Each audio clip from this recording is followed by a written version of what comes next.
నమస్తే. Big breaking news.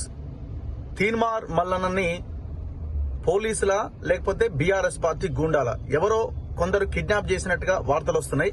పోలీసులు arrest చేశారన్న వార్తలు ఒకవైపున, లేదు బీఆర్ఎస్ పార్టీకి చెందిన కొంతమంది కార్యకర్తలు గూండాలు కొంతమంది మల్లన్నను కిడ్నాప్ చేసినట్టుగా వార్తలు వస్తున్నాయి. మల్లన్న ఎక్కడున్నాడన్న ఇన్ఫర్మేషన్ అయితే లేదు. ఆయన ఆఫీస్ కు వెళ్లిన సందర్భంలో జస్ట్ ఒక హాఫ్ అన్ అవర్ క్రితం కొంతమంది ఒక్కసారిగా మాబ్ గా వచ్చి మొత్తం ఆఫీస్ నంతా ఆక్యుపై చేసి టోటల్ గా మల్లన్నతో పాటు అక్కడున్న మల్లన్న టీం మెంబర్స్ అందరినీ కూడా ఎత్తుకపోయారు. ఎవరైనా టీం మెంబర్స్ బయట ఉండి లోపలికి వెళ్లాలనుకుంటే వాళ్ళని పోలీసులు ఇష్టం వచ్చినట్టుగా చితకబాదిన పరిస్థితి. అక్కడున్న కొంతమంది టీం మెంబర్స్ నాకు ఫోన్ చేసి ఈ విషయాన్ని చాలా స్పష్టంగా వివరించే ప్రయత్నం చేస్తున్నారు. చాలా దారుణం, చాలా దుర్మార్గం. ఇప్పటికే మల్లన్న ఇంటి కుటుంబ సభ్యులు కూడా, మల్లన్న భార్య కూడా నాకు ఫోన్ చేసి అసలు ఏం జరుగుతున్నది, ఏంది దుర్మార్గం అని క్వశ్చన్ చేస్తున్నారు. అందుకే నేను ఈ వీడియో చేస్తున్నా. మల్లన్నని ఖచ్చితంగా రక్షించుకోవాల్సిన బాధ్యత తెలంగాణ సమాజం, తెలంగాణ ప్రజలందరి మీద ఉన్నది.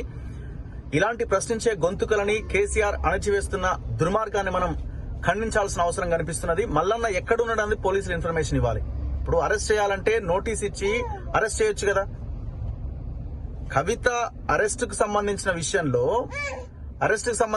ఆమె విచారణకు సంబంధించిన విషయంలో ఇప్పటికే వాళ్ళు రకరకాలుగా మీకు ఇబ్బంది అవుతా ఉన్నది. మాకు నోటీస్ ఇవ్వట్లేదని, ఒకసారి మా ఇంటికి వచ్చి విచారించాలి